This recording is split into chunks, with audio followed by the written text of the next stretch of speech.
if I could turn to Afghanistan, what is your current thinking on pulling out the United States? Well, we're talking to the government of Afghanistan.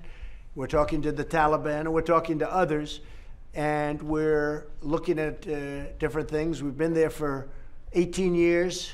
It's ridiculous. We have taken it down a notch. We're at about 13,000 people right now, 13,000 Americans.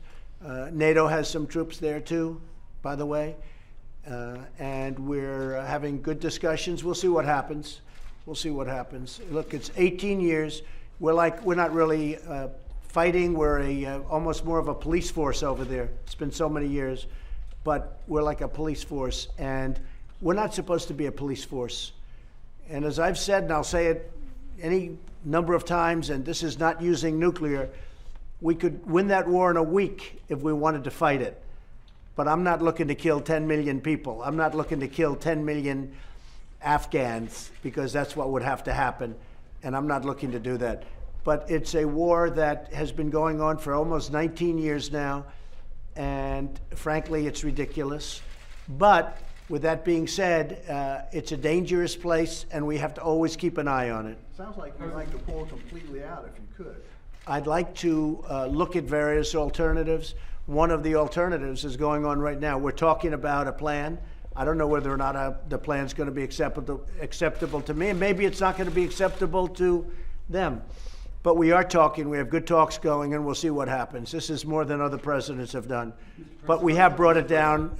We are bringing some of our troops back, but we have to have a presence. Yes, Mr. John? President, could you clarify your position on enhanced background checks? After El Paso and Dayton, you seem to be fully in support of enhanced measures. When you were leaving Bedminster, you seemed to suggest that we already do have strong background laws, which a lot of people read as you dialing back on what you had said. I mean, I'm not doing that to be cute.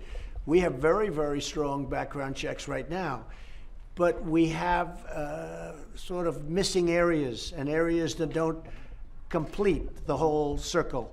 And we're looking at different things, and I have to tell you that it is a mental problem, and I've said it 100 times. It's not the gun that pulls the trigger, it's the person that pulls the trigger. These are sick people, and it is also that kind of a problem.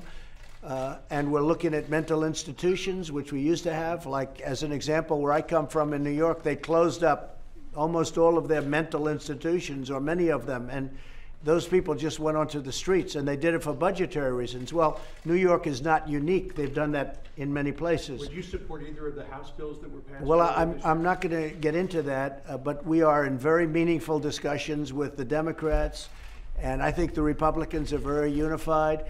We are very strong on our Second Amendment. The Democrats are not strong at all in the Second Amendment. I would say they're weak on the Second Amendment.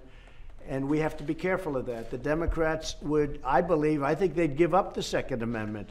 And the people that, a lot of the people that put me where I am are strong believers in the Second Amendment. And I am also. And we have to be very careful about that. You know, they call it the slippery slope. And all of a sudden, everything gets taken away. We're not going to let that happen.